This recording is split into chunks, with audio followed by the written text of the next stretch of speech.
Hello, everyone. Welcome to this series of leadership talks. Today, we have with us Ruchi Bhatnagar. And Ruchi has started her career and she started working as a senior associate data and analytics. And she was also working in the space of optimization with Publicis Sapient.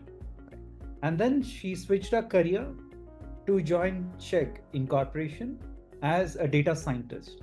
And now Ruchi is working with Tiger Analytics, which is one of the unicorns and a very big company. I happened to meet Tiger Analytics founders at one of the events, Deloitte Fastest 50 Growing Companies.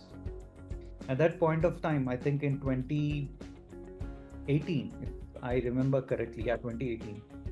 We were also there in top 50 fastest growing companies. And then we were ranked in around 29th position, I believe. Tiger Analytics was one or two, I'm unable to recollect. So to get into that slot, it means a lot. And then Ruchi is working with Tiger Analytics. I'm extremely happy to interact with her. She is working as an engagement manager.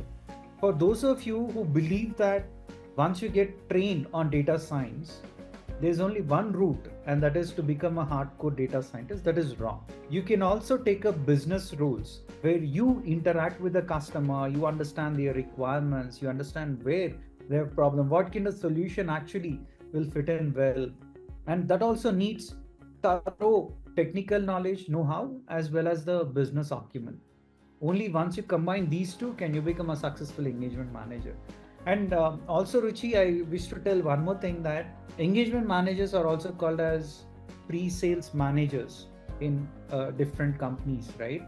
And once, while I was working with Infosys, the salaries of all the title holders, that is vice president and above, was made public. And I'm not sure why they made. There was huge hue and cry on why did you make public and all that. And engagement manager, the head of engagement manager management team or the pre-sales team, he was supposedly drawing more salary than the CEO. And that is when I was like, okay, I was back then, what, maybe 27, 28 years. I was thinking out aloud on, okay, what is this role? Interesting role. They earn more salaries than CEOs, right? And you are in one such role, Ruchi. Extremely happy for that. Thank you so much for pulling out time from your busy schedule. And Pleasure talking to you about this. yeah, the first question is, Ruchi, a lot of the people who want to transition into this field of data science AI, and a lot of people who took career break and now want to bounce back or get back into working profession, they're finding it really hard to even figure out what are the real world projects which happen in the industry, what kind of projects people work on.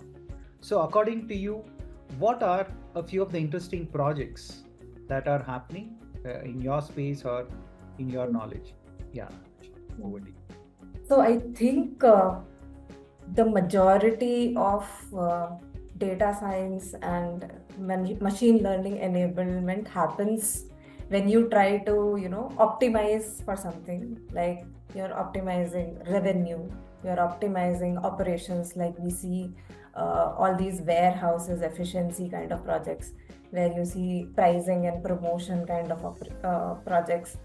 And then there is like a niche where you try to find like something new, where computer vision is involved, NLP is involved, and all these with large language models coming in, with generative AI coming in, a lot of focus has been also on how can you decentralize some of the knowledge with the chatbots, with your AI agents, which like is a tool, is your assistant. Everybody can have a personal assistant to do anything. So those kind of use cases have been gaining popularity. Wonderful. These are all very interesting problems to solve. Otherwise, usually what people do is they go to Kaggle, they pick up the Boston housing price, forecasting model, something of that kind, which doesn't actually add any value for them. Right? That's amazing, Ruchi. And the second question that I have is, India is producing a lot of fresh graduates, And if you look at the number of students who are getting enrolled to BTech programs, uh, in a lot of colleges, mechanical, civil, electrical, people are not even taking that route. And people are only taking the route of BTech in data science, BTech in AI ML, the new branches which are launched. Now, all these students, when they collectively come out, it will be close to 8 lakh, it seems. 8 lakh students. And quite a few come from tier 2 and tier 3. They know they have limited exposure. The faculty members also have limited exposure towards real world problems. While they are extremely good on theoretical front, on practical front, on real world projects, they are a little handicapped.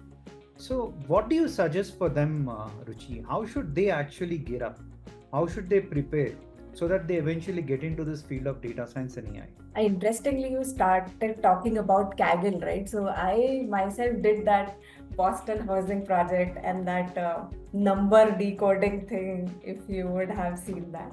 So that is great when you want to learn, coding as such, like how to maneuver your way through scikit library items and how to call those packages, what goes into as a parameter and what kind of output I can get.